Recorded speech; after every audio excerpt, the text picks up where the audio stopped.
Yes, ma'am. Hari Om Gurudev, Hari Om Sai Ram. Om Shri Vedananda Gurave Namaha. Om Shri Vitthalananda Gurave Namaha. ముందుగా ఓంకారం చెప్పుకుందాము. ఓం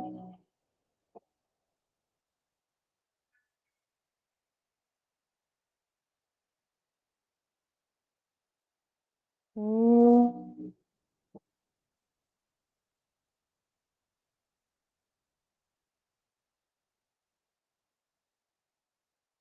ఓం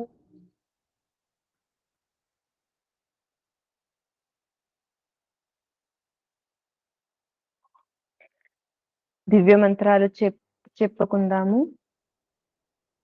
అందరూ సుఖాసనంలో కూర్చోండి. హృదయంలోకి మీ సద్గురుదేవుల్ని స్మరించుకుంటూ ఈ దివ్య మంత్రాలు చక్కగా మననం చేసుకోండి. ఓం శ్రీ గాయత్రి మాత్రే నమః. ఓం శ్రీ గాయత్రి మాత్రే నమః. ఓం శ్రీ మాతా పిత గురు దేవతాయ నమః. ఓం శ్రీ మాతా పిత గురు దేవతాయ నమః. ఓం సాయి శ్రీ సాయి జయ జయ సాయి. ఓం సాయి శ్రీ సాయి జయ జయ సాయి. ఓం శ్రీ సాయినాథాయ నమః. ఓం శ్రీ సాయినాథాయ నమః. ఓం రాం దత్తాత్రేయాయ నమః. ఓం ద్రాం దత్తాత్రేయాయ నమః. ఓం ఐం సరస్వత్యై నమః. ఓం ఐం సరస్వత్యై నమః. ఓం క్రీం కాళికాయై నమః. ఓం క్రీం కాళికాయై నమః. ఓం దుం దుర్గాయై నమః. ఓం దుం దుర్గాయై నమః. ఓం శ్రీం శ్రీ మహాలక్ష్మ్యై నమః. ఓం శ్రీం శ్రీ మహాలక్ష్మై నమః. ఓం శ్రీ కాలభైరవాయ నమః. ఓం శ్రీ కాలభైరవాయ నమః. హరి ఓం సాయిరామ్. హరి ఓం సాయిరామ్. ఓం సిద్ధక్రియా బాబాజీ నమః. ఓం ఓం సిద్ధక్రియా బాబాజీ నమః. ఓం ఓం నమో భగవతే వాసుదేవాయ.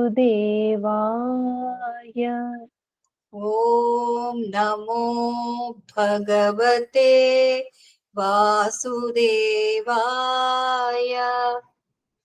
ఓం నమో భగవతే శ్రీరమణాయ. ఓం నమో భగవతే శ్రీరమణాయ. ఓం నమో భగవతే శ్రీవిఠలానందాయ. ఓం నమో భగవతే శ్రీ విఠలానందాయ. ॐ नमो भगवते श्रीवेदानन्दाय। ॐ नमो भगवते श्रीवेदानन्दाय।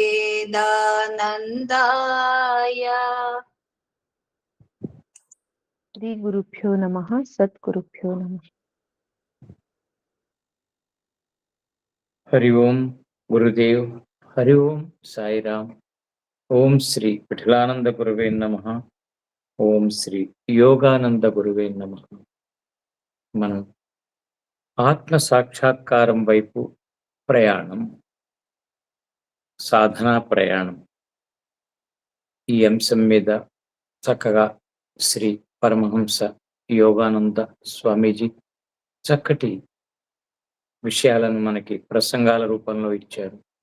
వాటిని మనం తెలుగులో అనువదించుకుని అందించారు మన యోగదా సత్సంగ్ సొసైటీ వారు.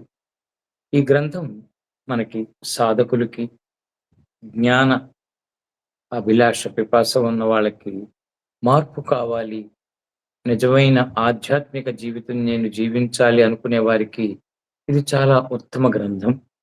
మనం అధ్యయనం చేసుకుంటూ వెళ్తున్నాం ప్రతిరోజు. ఈరోజు కూడా మనం ముందుకు వెళదాం. 9వ అధ్యాయంలో 2వ భాగాన్ని మనం ఈరోజు తీసుకుందాం. ఇక్కడ ఈరోజు సహజావబోధం ద్వారా మీ జీవిత లక్ష్యం తెలుసుకోండి. సహజావబోధం, ఇది పదం కొంచెం మనకి చాలా పెక్యులర్ గా అనిపిస్తుంది. తెలుగులో ఎక్కడ విని ఉండకపోవచ్చు. అంటే సహజంగా మనం అక్కడ గ్రహించటం. ఇంతకుముందు కూడా ఇచ్చారు, ఇంతకుముందు ఆ అంశాల్లో అక్కడ చెప్పారు.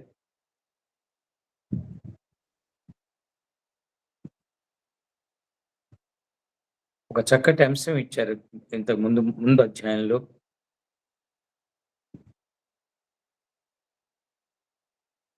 సహజావబోధం అంటే ప్రత్యక్షంగా గ్రహించటం. ప్రత్యక్షంగా, అది ఏదో గతంలో విన్నవి చూసింది కాదు, గతం విషయంలో కాదు, ప్రత్యక్షంగా గ్రహించటం. అది ఆత్మ యొక్క సర్వము తెలుసుకునే శుద్ధ గ్రహణ శక్తి. అది అంటే ప్రత్యక్షంగా అనే ప్రకల్లా ఇది ఇంకా పూర్తిగా మనం ఇన్నర్ స్టాటస్ తోటి మనం మనం గ్రహించటం. ఇది కేవలం పైనే కాదు, ప్రత్యక్షంగా చూస్తూ అనుభూతిగా, అనుభవంగా దాన్ని భావించి అనుభూతిగా దాన్ని గ్రహించటం. అందుకే సహజావబోధం అనే పదం కొత్తగా ఉన్నా ఇక్కడ మనం ప్రత్యక్షంగా గ్రహించటం, గుర్తించటం, దానిని ధారణ చేయటం, అది ఈ స్థితులన్నీ అందిస్తుంది అనేది మనం తెలుసుకోవాలి. అది ఆత్మ యొక్క సర్వము తెలుసుకునే శుద్ధ గ్రహణ శక్తి. అంటే ఆత్మపరంగా వెళ్ళిపోతాం అన్నమాట. మనం అంత లోతుగా, అంత మూలంగా ఉంటుంది. ఈరోజు మనకి ఇచ్చిన, ఇక్కడ అందించిన ఒక ఇది శీర్షిక, సహజావబోధం ద్వారా మీ జీవిత లక్ష్యం తెలుసుకోండి. ఇప్పుడు మనం చెప్పుకుంటాం జీవిత లక్ష్యం. ఒక లక్ష్యాన్ని మనం ఎంచుకోవాలి. లౌకికమైనది లక్ష్యాల కిందకి రావు. డబ్బు సంపాదించటం, ఉద్యోగం సంపాదించటం, పెళ్లి చేసుకోవటం, ఇవి లక్ష్యాల కిందకి రావు. కొంతమంది అవి తీరకపోవటం వల్ల, జరగకపోవటం వల్ల నా జీవిత లక్ష్యం అదే, అదొక్కటే అయిపోతే చాలంటూ ఈ లౌకికమైనవి పట్టుకుంటారు. అవి లక్ష్యం కింద ఆశ, కోరికలు అవుతాయి. కానీ అది ఉంటే, అది ఎందుకంటే లక్ష్యము అంటే మనకి ఆనందాన్ని ఇచ్చేది, మనల్ని మనం ఉద్ధరించుకోవటానికంటే మన మూల తత్వాన్ని, మూల శక్తిని గ్రహించే గ్రహించగలిగే అంశం అది లక్ష్యం. కనుక మనకి మనం సంతృప్తిగా, ఆనందంగా జీవించగలిగే అంశం అది. అలాంటి లక్ష్యాన్ని తీసుకోవాలి.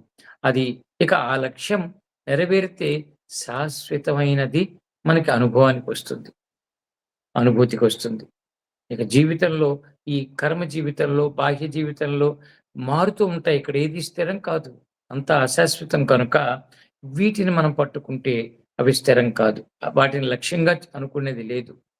వాటిని కోరుకుంటున్నాం, ఆశిస్తున్నాం, ప్రయత్నం చేద్దాం, వాటికి తగినట్టు పొందటం జరుగుతుంది. పొందటం, పొందకపోవటం. కోరుకున్నవన్నీ పొందుతామా? కానీ ఇక్కడ అలా కాదు. లక్ష్యం అంటే ఇక ఏది ఎలా ఉన్నా కూడా నేను అక్కడికి చేరాలి, దాన్ని పొందాలి, దాన్ని నేను నా జీవితంగా మలుచుకుని నేను చక్కగా జీవించాలి అనేది ఆ లక్ష్యంలో ఉంటుంది. అందుకని ఈ సహజావబోధం ద్వారా మీ జీవిత లక్ష్యం తెలుసుకోండి.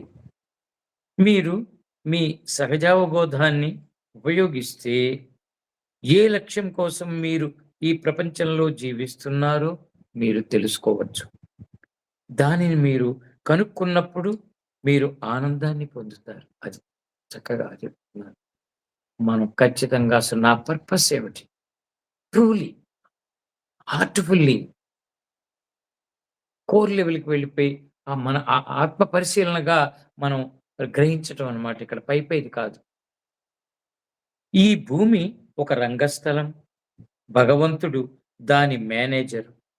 ప్రతివారు రాజులు, రాణులుగా ఉంటామని పట్టుబడితే చక్కటి నాటకం అసంభవం అవుతుంది. ప్రతి ఒక్క నాటకంలో ప్రతి వ్యక్తి నేను రాజు క్యారెక్టర్ వేస్తాను. స్త్రీలేమో నేను రాణి క్యారెక్టర్ వేస్తానని అందరూ రాణులు, రాజులు అయితే మరి కథ మనం రక్తి కట్టేదెలా? ఆ నాటకం.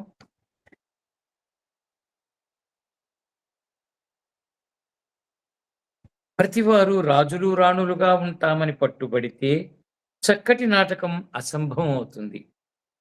నాటకం రక్తి కట్టాలంటే చూడండి మనం అనుకుని చెప్తున్నారు. సేవకుడు, హీరో, రాజ పరివారం తమ తమ పాత్రలను బాగా పోషించాలి. ఇక్కడ అందుకనే ఏదైనా ఒక కార్యం జరుగుతుంటే ముఖ్యమైన వాళ్ళు, అతి ముఖ్యమైన వాళ్ళు, ముఖ్యమైన వాళ్ళు వారికి చుట్టూ సహకరించే వాళ్ళు ఉంటేనే అక్కడ వ్యవహారం పరిపూర్ణంగా అవుతుంది.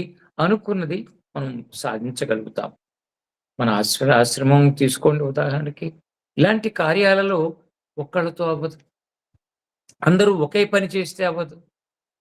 ఒక్కొక్కరు ఒక్కొక్క పనిని పంచుకుని అందరూ ఆ పనిని వాళ్ళకి వాళ్ళు బాధ్యతగా తీసుకుని చేసినప్పుడే అది మనం మన గురు పరంపరకి తగినట్టుగా ఉండి గురువులను సద్గురువులను సమర్థ సద్గురువులను వాళ్ళని తృప్తిపరచగలుగుతాం.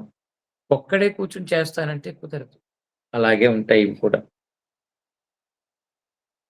భగవంతుడి ధర్మబద్ధమైన నాటకాన్ని పాడు చేసేవారు విలన్లు. అటువంటి పాత్రను ఎంచుకున్న వారు దివ్య దర్శకత్వాన్ని తప్పుగా అగౌరవపరిచినందుకు తప్పక ఖరీదైన మూల్యం చెల్లించుకోవాలి. భౌతికంగా ఒక వ్యక్తి ఏ స్థానంలో ఉన్నా, ఎన్ని ఆస్తులు కూడబెట్టినా భౌతికంగా చూడండి చెప్తున్నారు.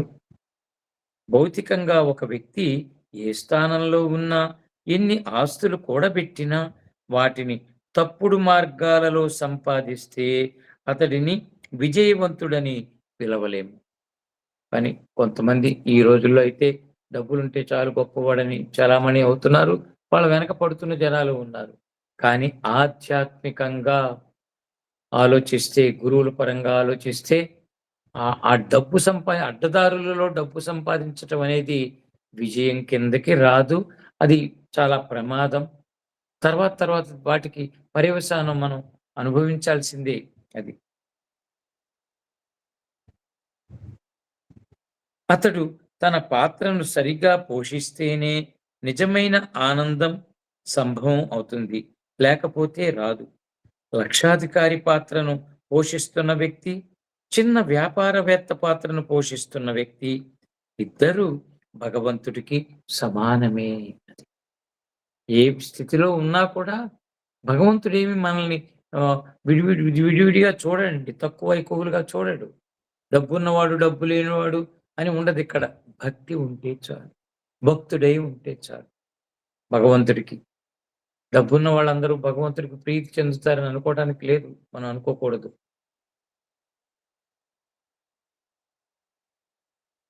అంతిమ దినాన భగవంతుడు ప్రతి వ్యక్తి యొక్క సంపదలు, బిరుదులు అన్నింటినీ తొలగించి వేస్తాడు. అన్నీ పోతాయి కూడా. ఏమీ రావు మన కూడా. ఎంత బిల్డింగ్లు కట్టండి, ఆస్తులు సంపాదించుకోండి, వ్యాపారం చేయండి, ఏది మనతో రాదు. భగవంతుడు ఆ సమయంలో జడ్జిమెంట్ ఫైనల్‌గా ఆ మరణము అనే సందర్భం వచ్చినప్పుడు, ఇవి చూడడు, ఇవన్నీ పక్కన పడేయండి, ఇవన్నీ చెత్త పోగు చేసుకున్నాడు.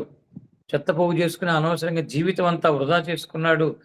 వాళ్ళు ఆత్మపరంగా, పూర్వకంగా తన వ్యక్తిగా, మనిషిగా ఏం చేశాడు అనేదే ఆ స్టేట్‌మెంటే చూస్తారక్కడ.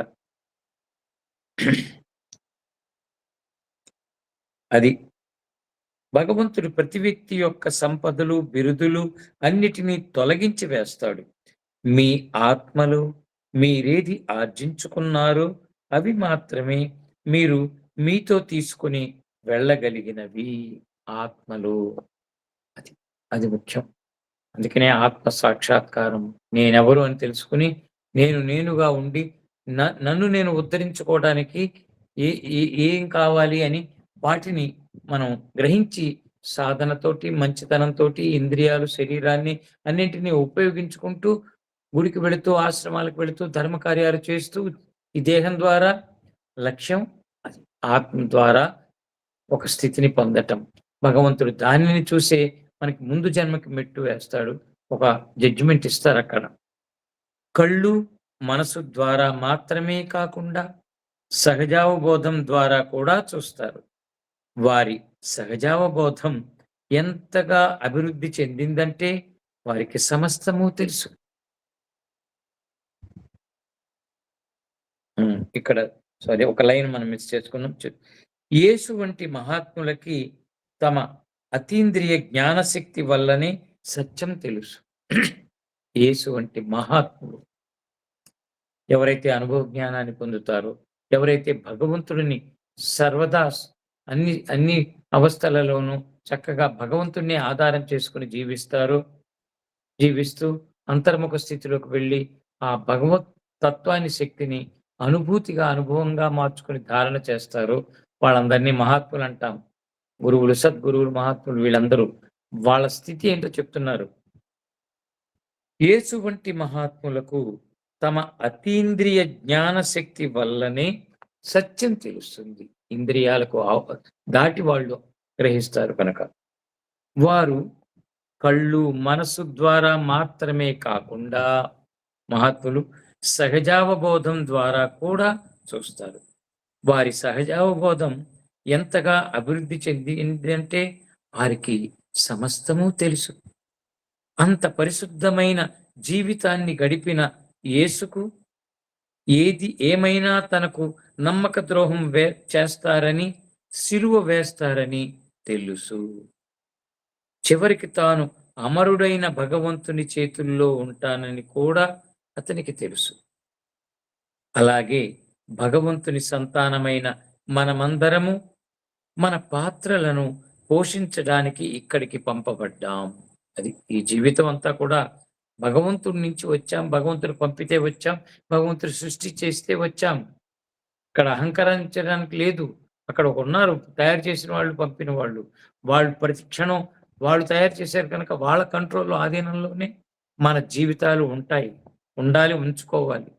ఏదో మనకి వివేకము, మనసు, బుద్ధి ఇవన్నీ ఇచ్చాడు కదా అని, ఆయన ఇచ్చాడు కదా అని, స్వేచ్ఛనిచ్చాడు కదా అని మనం అహంకరిస్తూ నేను అంటూ జీవిస్తే ఆయన జడ్జిమెంట్‌కి, ఆయన ఇచ్చే పనిష్మెంట్‌కి మనం బద్ధులై ఉండాల్సొస్తుంది. అది చాలా చక్కగా చెప్తున్నారు. భగవంతుని సంతానమైన మనమందరము మన పాత్రలను పోషించడానికి ఇక్కడికి పంపబడ్డాం. మన పాత్రను కాదు. దాన్ని మనమెలా పోషిస్తున్నామన్నదే భగవంతుడు పట్టించుకుంటాడు. అది పాత్రను పట్టుకోడు. వీడు గొప్పవాడు, ధనవంతుడు, వీడికి 4 ఇళ్ళు కొనుక్కున్నాడే, అది కాదిక్కడ. మన పాత్రను ఏ పద్ధతిలో పోషిస్తున్నాం. భగవంతుడి నుంచి పంపబడినప్పుడు భగవంతుడికి ప్రతిరూపంగా, ప్రతినిధిగా ఆ లక్షణాలతోటి ప్రేమ, దానం, ధర్మం ఇవన్నీ పక్క వాళ్ళకి సహాయం చేయటం, అందరితో చక్కగా సౌమ్యంగా మెలగటం భగవంతుడి స్థితి అవే కదా, దైవీ లక్షణాలు. అలా ఉండాలి. అందుకనే ఆయన మన పాత్రను చూడ్డు. ఎంత గొప్ప పాత్రలో ఉన్నాడు వీడు, ఎంత గొప్ప ఇల్లు కట్టుకున్నాడు, అది కాదుట. ఆ పాత్రను ఏ రకంగా మనం పోషిస్తున్నామని అనేదే పట్టించుకుంటాడు. మీ పాత్ర కష్టమైనదైతే ఎన్నడూ నిరుత్సాహపడకండి. మీ నటన ముగిశాక భగవంతుడి బిడ్డగా మిమ్మల్ని ఆయన స్వీకరిస్తాడు. ఒకవేళ మనం పేదరికంతో పుట్టామనుకోండి, కష్టాలు మనకి సరైంది అవసరాలు తీరకుండా ఉండే ఒక ఒక స్థితిలో బీదవాడిగా ద మనం పుట్టామనుకోండి పర్వాలేదు. దాన్ని దానిగా పోషించండి. నటనే ఇది. కాబట్టి ఆ పాత్రను చక్కగా పోషించండి. అక్కడ ఎలా ఏ దుఃఖమైతే దుఃఖం, మరొకటైతే మరొకటి ఏదొచ్చినా ఆ భగవంతుడిని పంపించిన వాడిని తలుచుకుంటూ, తండ్రి నువ్వు నాకు ఈ పాత్ర ఏదో ఒక ప్రయోజనం ఉండే నన్ను ఈ పాత్రలో ఉంచావు, నువ్వుంచావు. కనుక నేను నా శాయశక్తులా చేస్తాను. ఏదున్నా నువ్వు నాకు తోడుగా ఉంటావు అని నమ్ముతున్నాను అనుకుంటూ, ఆ పేదరికం ఉన్న, కష్టాల పాత్ర అయినా, ఎలాంటి ఇదైనా అవమానం వచ్చినా, ఎలాంటి పాత్ర అయినా కూడా హాయిగా పోషించి దాటిపోవటం. ఒక రోజుకి వదిలేయాలిగా, నాటకం మించి డయాస్ మించి దిగాలిగా కిందకి, తెర వెనక్కి వెళ్ళి ఆ మేకప్‌లు కడిగేసుకోవాలి. ఈ పాత్రలన్నీ అవే మనం. సాధువన్నా, మరొకటన్నా ఇవన్నీ మనకిక్కడ సమాజంలో ఉండే పదవులు, పేర్లు, ఈ స్థితికి తగిన పేర్లు. డాక్టర్ అన్నా ఇవన్నీ మన స్థితి, మనం పోషించే ఈ పాత్రకు ఉన్న పేర్లు తప్పితే అవి మనం అయిపోకూడదు. అక్కడ మన ప్రవర్తన ఇవి కావాలి. కాబట్టి మీ నటన ముగిశాక భగవంతుడి బిడ్డగా మిమ్మల్ని ఆయన స్వీకరిస్తాడు. నువ్వు పాత్ర ఎంత బాగా పోషించావు అనేది చూస్తాడు. దర్శకులు విలన్ పాత్ర తీసుకున్నా, హాస్య నటుడుగా పాత్ర తీసుకున్నా, ఏ పాత్ర తీసుకున్నా నటులే, అందరూ నటులే. కాబట్టి ఆ పాత్రగా అక్కడ చక్కగా రంజకంగా, భావపూర్వకంగా అక్కడ డైలాగులు చెబుతూ ఆ పాత్రను పోషిస్తే అక్కడ అందరికీ మెప్పు ఉంటుంది. ప్రతి వారికి గుర్తింపు ఉంటుంది. అక్కడ ఆ దర్శకుడు అందరినీ చక్కగా మెచ్చుకుంటాడు. ఎందుకంటే ఆ పాత్ర పరిమితుల్లో చక్కగా ఎవరుంటే వాళ్ళని. అలాగే మన భగవంతుడు కూడా అలాగే చూస్తాడట. బిడ్డగా మిమ్మల్ని ఆయన స్వీకరిస్తాడు. అంతవరకు మీరు పూర్తిగా స్వతంత్రులు కారు.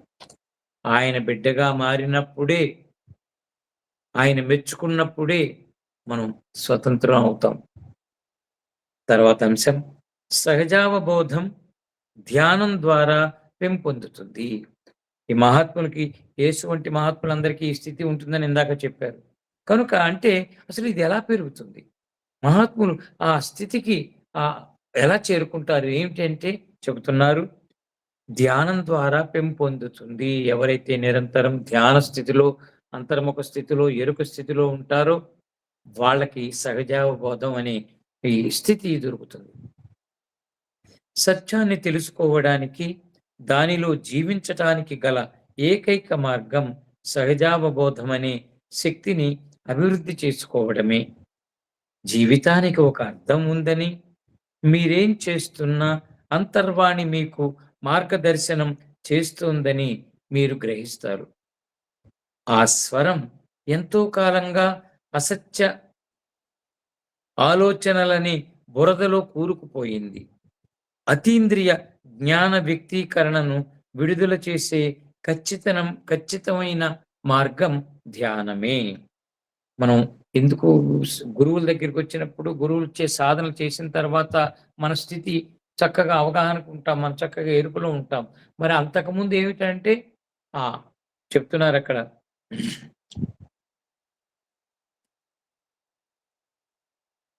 మన స్వరం ఎంతో కాలంగా అసత్య ఆలోచనలని బురదలో కూరుకుపోయి ఉందట. అందుకనే ధ్యానం ద్వారా ఏమవుతుంది? అతీంద్రియ జ్ఞాన వ్యక్తీకరణను మనం పొందగలుగుతాం. తెల్లవారగానే, రాత్రి నిద్రించే ముందు ధ్యానించాలి. ఉదయం, రాత్రి.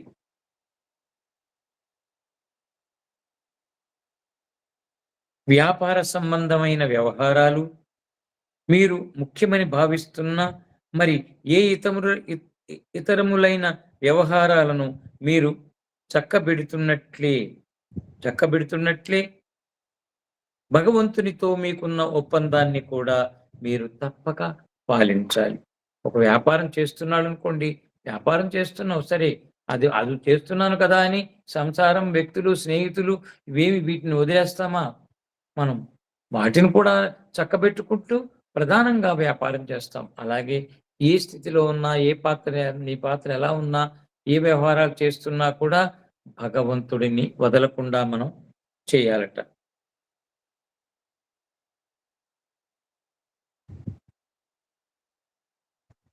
భగవంతునితో మీకున్న ఒప్పందాన్ని కూడా మీరు తప్పక పాటించాలి. మీరు ఖాళీ లేకుండా ఉన్నారని మీరనుకోవచ్చు. కానీ ఒకవేళ మీకు జీవితం ఇవ్వడానికి భగవంతుడు ఖాళీ లేకుండా ఉంటే, ఆయనకి బిజీగా ఉంటే, మీరు మీ పైజమాలలోనే కుప్పకూలిపోతారు. భగవంతుడితో రోజూ మీకున్న ఒప్పందాన్ని పాలించడం కోసం మీరాయన కోసం కొంత సమయాన్ని కేటాయించాలి. చూడండి, మనం చెప్పుకుంటున్నాం సాధనలో కూడా ఎలాగైతే భగవంతుడు గురువులు మార్గంలో ఉన్నాం, సద్గురువుల మార్గంలో ఉన్నాం అంటే సద్గురువే భగవంతుడిగా చెప్పుకుంటున్నాం. కాబట్టి ఆయనతో మనకు ఒక ఒప్పందం జరిగింది. మనం దీక్ష తీసుకున్నప్పుడు గురువులతో ఒక ఒప్పందం జరిగింది. ఆయన కూడా మనకి మాట ఇచ్చారు, నేను నీకు తోడుగా ఉంటాను అని. మనం కూడా ఆయనకి మీరు ఎలా చెప్తే నేను అలా నడుచుకుంటాను, మీరే నాకు ఈ రోజు నుంచి, క్షణం నుంచి ఆధారం, మార్గదర్శకత్వం మీరే ఇవ్వాలి అని మనం అక్కడ మనం ఒక ఒప్పందం చేసుకున్నాం. అక్కడ భగవంతుడితో ఎలా చేశామో అలాగే చేసుకున్నాం కనుక భగవంతుడితో రోజు మీకున్న ఒప్పందాన్ని పాలించడం కోసం కొంత సమయం గురువులతో గడపాలి. గురువుల పరంగా ఆ గురువులు భగవంతుడు వారితో మనం కొంత సమయాన్ని కేటాయించి తీరాలి. లేకపోతే పూర్తి మాయలో ఉండిపోతాం. దానికి ప్రియారిటీ ఇవ్వకూడదు. దీనికి ముందు భగవంతుడితో ఉన్న ఈ స్థితిని సద్గురువులతో మనం ఇచ్చిన ఆ ఒప్పందానికి ప్రియారిటీ ఫస్ట్ దానికి ఇచ్చి, దాని పరంగా మనం ఏం చేయాలో ఆ పూట ఆ క్షణంలో చేసి, ఆ తర్వాత రెండవది second priority life, external life, internal life ఇవన్నీ కూడా.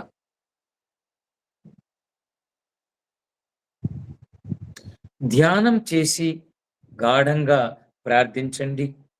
ఆయన జవాబు కోసం నిరీక్షించండి. భగవంతుడితోటి లేదా దూరంగా ఉన్న గురువు శక్తి స్వరూపులైన గురువుల శక్తితోటి కలవాలి అంటే ధ్యానం ఒక్కటే ఏకైక మార్గం. ఎవరైతే సాధన చేస్తూ ధ్యాన స్థితిలోకి వెళతారో అక్కడే గురువుతో ఆ కనెక్టివిటీ, ఆ అనుబంధం, బంధుత్వం దొరుకుతుంది మనకి. ధ్యానం ముఖ్యం. అంతకంతకు గాఢతరమవుతున్న ఏకాగ్రతతో మీరాయనను పదే పదే పిలుస్తూ ఉంటే ఆయన మీ ప్రార్థనకు సమాధానమిస్తాడు. ఒక ఆనందం, శాంతి మీ హృదయాన్ని తాకుతాయి. అది జరిగినప్పుడు మీరాయనతో అనుసంధానంలో ఉన్నారని మీకు తెలుస్తుంది. అది గాఢ ధ్యానం మొదలు పెడితే ఈ రోజే అయిపోదండి, అనుభవం రాదు. గాఢం చెప్పారు, గాఢంగా బాగా మనం డీప్గా ఆ ధ్యాన స్థితిని మనం దేహాతీత, మనోతీత స్థితులలోకి వెళ్ళి ఇంకా మళ్ళీ బయట గుర్తు రాకూడదు. బయటకు పోయే స్థితి లేదు, దేహం లేదు, అక్కడ మనసు లేదు. మరి ఇంకా ఏమిటి వచ్చేది? ఉన్నది ఉన్నట్టుగా అక్కడ సాక్షిగా గుర్తిస్తూ మనం ఆ ధ్యానాన్ని, ఆ స్థితిని, ధ్యాన స్థితిని లోతుగా, దృఢంగా, మనం గాఢంగా కనుక మార్చుకుని పెంచుకుంటూ వెళితే క్రమేపీ మార్పులు వస్తాయి. అప్పుడు అనుభవాలు వస్తాయి. అక్కడ చెప్తున్నారు. అది ఇప్పుడు ఏమొస్తుందంటే పదే పదే పిలుస్తూ ఉంటే ఆయన మీకు సమాధానం ఇస్తాడు.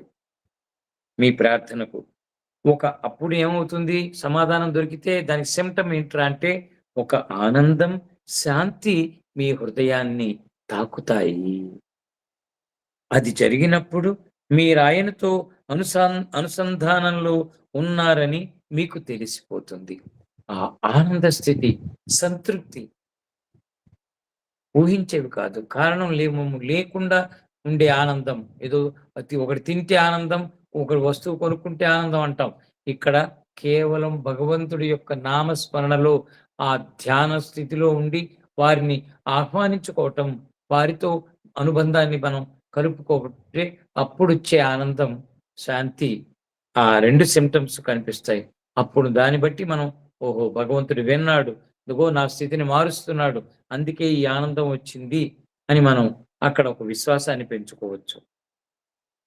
మీరు ప్రయత్నం చేస్తే ఆ శక్తితో మీరు సంపర్కం పెట్టుకోగలరు. ఆ అవకాశాన్ని మీకు మీరు ఇచ్చుకోండి.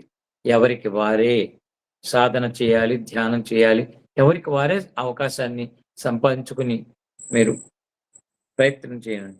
ప్రయత్నం చేయకపోతే మీరు విజయం సాధించలేరు. ప్రయత్నం, ప్రయత్నం, ప్రయత్నం. ప్రయత్నం చేయకపోతే కుదరదు. వింటే సరిపోదు. ఎక్కడెక్కడో వినేసి వచ్చేసి నాకు తెలిసిపోయిందంటే కాదు. వాటిని ఆచరణలో పెట్టాలి అంటే, గ్రహించాలి అంటే ఒక ప్రయత్నం, ఒక ప్రాసెస్ ఉంటుందక్కడ. అది కావాలి. మీ జీవితాన్ని నిరంతరం భావోద్రేకంలో గడిపితే నిజమైన ఆనందాన్ని మీరు ఎన్నడూ తెలుసుకోలేరు. అందుకని భావోద్రేకాలు, ఆవేశాలు అవన్నీ ఉన్నవాళ్ళు కుచించుకుపోతారండి. బంధించుకుని ఉంటారు. బయటికి రాలేరు. ఎవరితోటి కలవలేరు. ఏదో వాళ్ళు ఎవరో కొత్త వాళ్ళు వీళ్ళని గుర్తించే వాళ్ళతో కలుస్తారు తప్పితే, పాత వాళ్ళని దగ్గరగా ఉన్న వాళ్ళతోటి కలవటానికి భయపడతారు. వాళ్ళ భావోద్రేకాలు బంధించేస్తాయి. అది సత్యాన్ని అది చెప్తున్నా. నిజమైన ఆనందాన్ని మీరు పొందలేరు. అదాన్ని నిరాడంబరంగా జీవించండి. జీవితాన్ని మరింత సులువుగా తీసుకోండి. ఆలోచించడానికి, ఆత్మ పరిశీలనకు మీరు సమయాన్ని అట్టే పెట్టుకోవడంలోనే ఆనందం దాగి ఉంది. చాలా చక్కటి ప్రాక్టికాలిటీ. మనం యోగ సాధనలు, యోగ క్రియలు ఇదే. క్రియాయోగం అంటే ఇదే. మనల్ని మనం ఎలా ఉంచుకోవాలో చెప్తున్నారు. నిజమైన ఆనందాన్ని మీరు నిరాడంబరంగా జీవించటం, జీవితాన్ని మరింత సులువుగా తీసుకోవడం. దాన్ని పెద్ద సీరియస్‌గా తీసుకొని అమ్మో! అయ్యో! అని కాకుండా ఓకే. ఇందాక చెప్పారుగా పాత్ర పోషణ. పోషిస్తాను. నా తెలివితేటలన్నీ ఉపయోగించి అన్ని శక్తులు. అంతేకాని దానికి నేనెందుకు భయపడాలి అనుకోవాలట. ఆలోచించడానికి, ఆత్మ పరిశీలనకు మీరు సమయాన్ని అట్టే పెట్టుకోవడంలోనే ఆనందం దాగి ఉంది. అప్పుడప్పుడు ఒంటరిగా ఉండండి. ఏకాంతం కావాలి. ఎక్కువగా మౌనంగా ఉండండి. ఎప్పుడు రేడియో మోగుతూ ఉంటే లేదా ఇతర ప్రేరకాలు అదే పనిగా ఇంద్రియాలను ఉక్కిరిబిక్కిరి చేస్తూ ఉంటే, రేడియో అంటే ఆ రోజుల్లో రేడియోనే ప్రధానంగా ఉండేది కనుక, ఇప్పుడు చెప్పాలంటే టీవీ అని చెప్పుకోవాలి, సెల్ ఫోన్‌లని చెప్పుకోవాలి. వాటి పేర్లు రాసుకోవాలి ఇక్కడ. అందుకని చెప్తున్నారు. ఎప్పుడు అవి మోగుతూ పనిచేస్తూ ఉంటే అదే పనిగా ఇంద్రియాలను ఉక్కిరిబిక్కిరి చేస్తూ ఉంటే అది నిజంగా నరాలపై ప్రభావం చూపుతుంది. నరాల బలహీనతను సృష్టిస్తుంది. అవన్నీ ప్రెషర్ అయిపోయి మనలో నిరంతరం ఆ మాయలో కూరుకుపోతే డాక్టర్లు చెప్తున్నారు ఎక్కువగా సెల్ ఫోన్ వాడకండి, ఎక్కువగా మాట్లాడకండి చెవు దగ్గర అని చెప్తూనే ఉన్నారు. కాబట్టి ప్రమాదకరమని మనకు అన్ని రకాలుగా వాళ్ళు చెప్తూనే ఉన్నారు. లేకపోతే ఏదో ఒక రోజున అందుకనే రోగాలు కూడా పెరుగుతున్నాయి ఈ రోజుల్లో. పూర్వం చక్కగా ఉండేవి, తక్కువ రోగం వచ్చిన ఏ కాంపౌండరో ఎవరో ఒకళ్ళు చక్కగా సాల్వ్ చేయగలిగేవారు.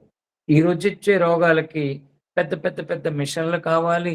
అతి గొప్ప ఎంతో చదువుకుని విదేశాలలో చాలా చదివేసిన డాక్టర్లు కావాలి. ఎందుకంటే రోగాలు అలాంటివి వస్తున్నాయి కనుక. నరాల బలహీనత వచ్చేస్తుందట. ఇతరులను సంస్కరించటం గురించి అంతగా ఆలోచించకండి. ఇది ప్రధానంగా కొంతమంది ఏదో గాడిద చేసే పని గాడిద, గుర్రం చేసే పని గుర్రం చేయాలి, కుక్క చేసే పని కుక్క. అలా కాకపోతే కుక్క చేయాల్సిన పని గాడిద చేస్తే యజమాని వచ్చి చితకబాదుతాడు. కానీ పాపం అది మంచే చేస్తుంది. కానీ తనకి సంబంధించిన పాత్ర కాదది. అలా ఉంటుంది కనుక ఇక్కడ మనం ఎవరినో ఉద్ధరించేస్తాం. మేము ఇంతమందికి జీవితం ఇచ్చాం, ఇంతమందికి నేర్పేశాం.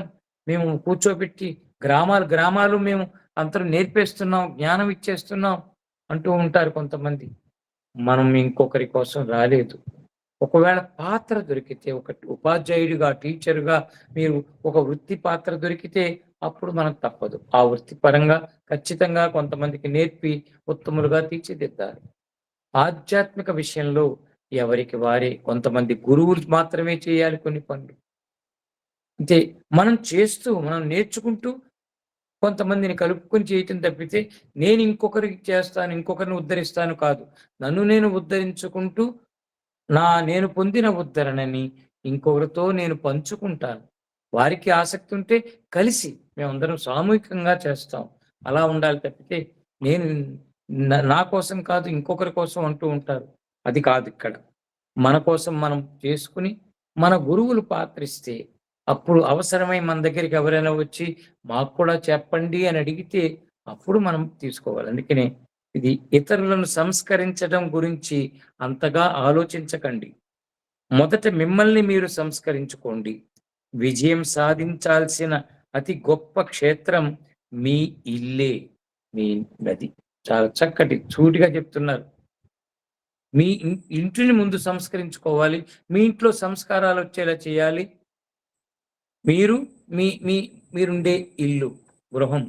గృహంలో ఉండే ఇతర వ్యక్తులు. వారితో కలిసిమెలిసి ఉంటూ ముందు మిమ్మల్ని మీరు ఉద్ధరించుకుంటే మీ ప్రభావం వారి మీద పడుతుంది. కాబట్టి మీరు ఫస్టు మీకు దేన్ని మీరు బాగా చేసుకోవాలంటే మీ ఇంటిని ముందు దృష్టిలో పెట్టుకోండి. మిమ్మల్ని, మీ ఇంటిని.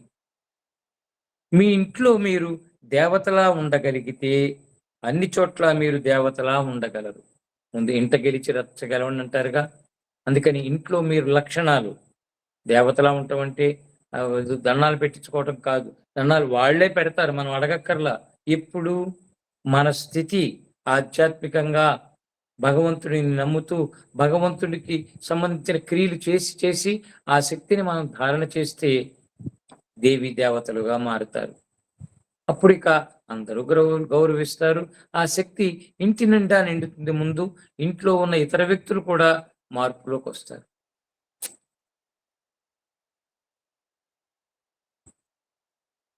ఇంట్లో ఎప్పుడైతే ఉన్నారో బయట కూడా ఉండగలరు. మీ స్వరంలో మాధుర్యం, మీ ప్రవర్తనలో శాంతి మిగతా ఏ ప్రదేశం కన్నా మీ ఇంట్లోనే ఎక్కువగా అవసరమైనవి. అది ఇంట్లో ముందు బాగా కావాలి ఇవన్నీ. గురువుల దగ్గరికి ఎందుకు వస్తున్నామంటే, మనల్ని మనం తెలుసుకొని, మన ఇంటికి మన జీవితంలో, మన ఇంట్లో మన జీవితంలో కూడా ఇగో చెప్తున్నదే ఒక మధురమైన స్థితి, ఒక ప్రశాంతతతో కూడిన జీవితం లక్షణాలను మనం పెంచుకుని, అక్కడ ఇంట్లోనే జీవిస్తూ ఉంటే, ఇంటిని ముందు ఉద్ధరించుకోవటం అన్నమాట. తను ఉద్ధరించుకొని, సెకండ్ ఏమిట్రా అంటే తన ఇల్లు అక్కడ. కాబట్టి మీ ఇంట్లోనే ఎక్కువగా అవసరం ఉంది సుమా. ముందు ఆ పక్కింటికి కాదు వెళ్ళేది. ముందు మీ ఇంటిని పూర్తిగా చక్కగా తీర్చిదిద్దుకోవాలి అని చెప్తున్నారు. ఇక్కడ ఈ అధ్యాయంలో చివరి అంశం. మీకెన్నడూ వైఫల్యం కలిగించని శక్తిని సాధించండి. మీకెన్నడూ విఫలం కాకూడదు. మీరు తలుచుకుంటే అయిపోవాలి. మీ లక్ష్యాన్ని మీరు చక్కగా వీలైన తొందరగా లక్ష్యానికి చేరే శక్తి కావాలి. కాబట్టి అదే అడుగుతున్నారు. మీకు వైఫల్యం కలిగించి విఫలమై ఓడిపోయేలాగా ఉండే శక్తి కాదు, గెలుపుగా ఉండే శక్తిని మీరు సాధించండి. సాధించండి. సాధన ద్వారా మాత్రమే సాధించగలం. ఏం చెప్తున్నారు చూద్దాం స్వామీజీ. మీరు భగవంతుడితో అనుసంధానమైనప్పుడు ఆ శక్తి ఎలా వస్తుందండి? భగవంతుడితో అనుసంధానమైనప్పుడు సత్యాన్ని గురించిన సహజావబోధం మీరు చేసే ప్రతి పనిలో మిమ్మల్ని నడిపిస్తుంది. 7 ఏళ్ల క్రితం సముద్రానికి అభిముఖంగా ఉన్న ఈ స్థలానికి, ఆయన అక్కడ ఉపన్యాసం ఇస్తున్న స్థలం అది ఎన్సీనీటస్ అనే స్థలం అన్నమాట. నేను కారులో వచ్చి ఇలా అన్నాను, ఇది ఏదో ఒక రోజు గొప్ప ప్రాంతం అవుతుందని నాకు అనిపిస్తోంది అని. ఆ రోజు ఆయన అక్కడికి వచ్చినప్పుడు సంకల్పం వచ్చింది వారికి. ఈ రోజు మనం ఇక్కడ మన మందిరం, ఆశ్రమం భగవంతుని కోసం ఆదర్శవంతమైన కేంద్ర స్థానం ఉన్నాయి, ఏర్పాటు చేసుకున్నారు. మొదట్లో మామూలుగా సరదాగా ఆ స్థానానికి వెళ్ళారట. ఇదే మహాత్ముల యొక్క సంకల్పాలు. ఒక చోటకు వెళితే అక్కడ వారు గ్రహించి ఇక్కడ కొత్త కార్యాలు రాబోతున్నాయని వాళ్ళు భవిష్యత్తుని దర్శించగలుగుతారు. సహజావబోధం అనే ఒక శక్తి ఉంది కనుక అది అది జరిగింది అని చెప్తున్నారు అక్కడ. ఈ కేంద్రం ఉద్దేశం ఏమిటంటే మీరు భగవంతుడితో సంపర్కం పెట్టుకొని ఆయన్ని అనుభవంలోకి తెచ్చుకునే స్థలంగా ఇది ఉండాలి. మిమ్మల్ని ఎన్నడూ నిరాశపరచని ఆ దైవ శక్తిని మీరు ప్రయత్నపూర్వకంగా ఎందుకు పొందకూడదు? ఈ ఆశ్రమాలు కూడా, మన ఆశ్రమం కూడా అలాంటిదే. అదే పర్పస్, ఇవే ఆ భగవత్ శక్తిని, విశ్వశక్తిని ఆ గురువుల ద్వారా తెలుసుకుంటూ ఆ శక్తి బయట కాదు, నా లోపల కూడా ఉంది అని గ్రహించడం కోసమే ఈ ఆశ్రమాలు, సాధనలు మనం ఇక ఏర్పాటు చేసుకుంటున్నాం, కేంద్ర స్థానాలు. ఆ దైవశక్తి మీ లోపల ఉందని తెలుసుకోండి. ఇక్కడికి క్రమం తప్పకుండా రావడం అలవాటు చేసుకోండి. కుతూహలంతో వచ్చేవాళ్ళు నాకు అవసరం లేదు, ఏదో తెలుసుకోవాలి, పైపైనే చూడాలి అని వచ్చేవాళ్ళు కాదట.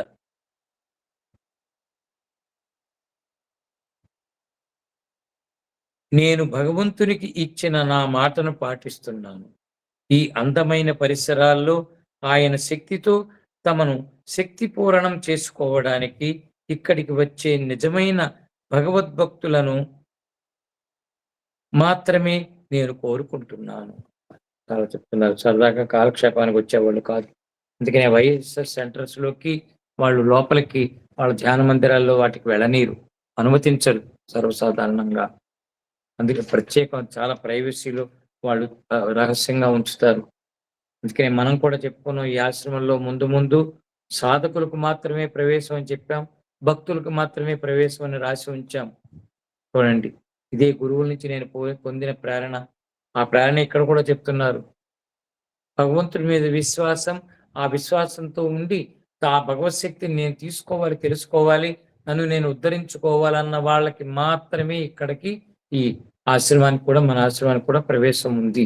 అప్పుడే అక్కడ వాతావరణం మొత్తం ఒకే స్థితిలో ఉంటుంది. అందరూ సాధకులు, భక్తులు అయినప్పుడు ఎంత బాగుంటుందో చూడండి. సరదాగా వచ్చి ఏదో సెల్ఫీలు తీసుకోవడానికి వచ్చేవాళ్ళు లోపలికి రానే రాకూడదు అనేది నియమం పెట్టారట అక్కడ.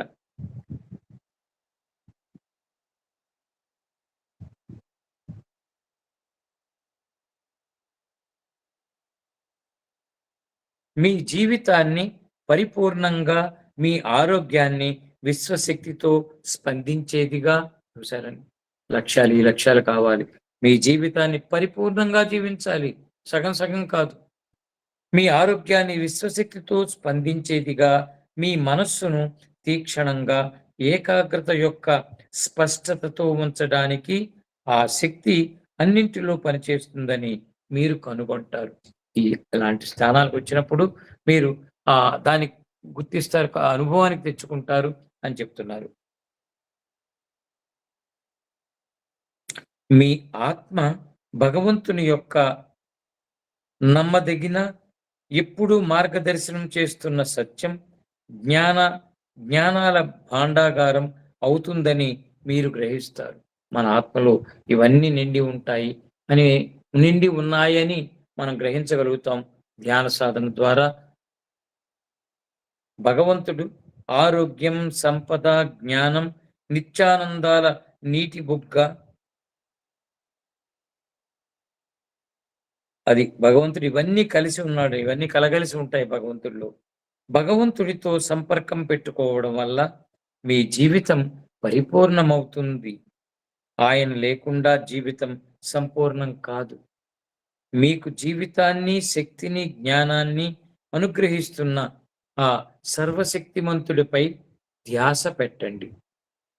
నిరంతరాయంగా సత్యం మీ మనస్సులోకి ప్రవహించాలని, నిరంతరాయంగా శక్తి మీ శరీరంలోకి ప్రవహించాలని, ఎడతెగని ఆనందం మీ ఆత్మలోకి ప్రవహించాలని ప్రార్థించండి. ఇది మన మెయిన్ రోజువారీ జీవితంలో ఏమిటంటే, ఈ ప్రార్థన ఎలా ఉండాలి అంటే 3 అంశాలు చెప్పారు ఇంచక్క.